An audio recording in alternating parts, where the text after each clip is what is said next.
એક એવા વ્યક્તિનો જે 40 વર્ષથી પોતાની ફેમિલી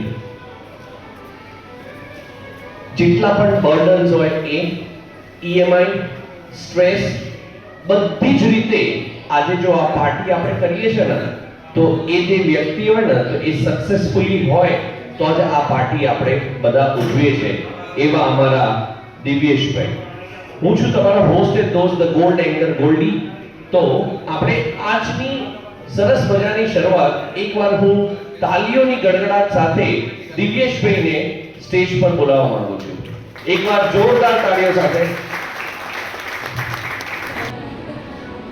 મેં મારા બાબાની સ્ટુડિયોનું આસન કીધું ભાઈ એની બર્થડે જ્યારે 40મી ઉજવી હતી તે દિવસે જ્યારે મેં સ્ટેજ ઉપર 40 લખેલું વાંચ્યું હતું એ દિવસે મને એવો રિયલાઇઝેશન થયું હતું કે સારું જિંદગીમાં ક્યાં છોકરાઓ મોટા થઈ ગયા આપણને ખબર પણ ના પડે. એ મારો અનુભવ. કાકા જો તમને વાંધો ન હોય તો પ્લીઝ આગળ પધારો. આપણે એક ગેમ રમીએ નાનકડી ઊભા છે.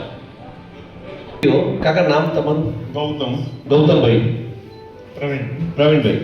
ગૌતમભાઈ અને પ્રવીણભાઈ જીવનના દરેક પડાવ જોઈ ચૂક્યા છે અને જેવી રીતે ગૌતમ કાકાએ કીધું કે છોકરાઓ ક્યારે મોટા થઈ જાય ને આપણને ખ્યાલ ના હોય પણ આજે છે ને એમને હસવાનું રડવાનું બાજવાનું બધું જ જોયું હશે જીવનમાં. ઘરે જે ભાભીએ કીધું કાકીએ કીધું એ બધું જ કર્યું હશે. ના તો પડાય જ નહીં.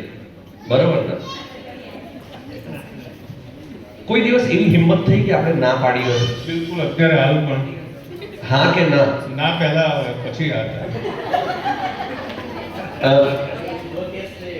ના ના કેસ બહુ મજબૂત છે. મારે બહુ બધી ટ્રેનિંગ લેવી પડશે અમને. મારા ઘરે કામ લાગશે મારે. કાકા તમારે એવું નથી? હે 50 ક્યાં છે કાકી? ક્યાં છે? પહેલી સીટમાં તમે બેસાડ્યા સામ સામે. પણ ચલો આજની ગેમ બહુ સિમ્પલ બહુ નાની છે સિનિયર સિટીઝન માટે કારણ કે આપણે સમજીએ એમની જીવનમાં બધું જ જોયું પણ આ ગેમ છે લાફ્ટર ચેલેન્જની.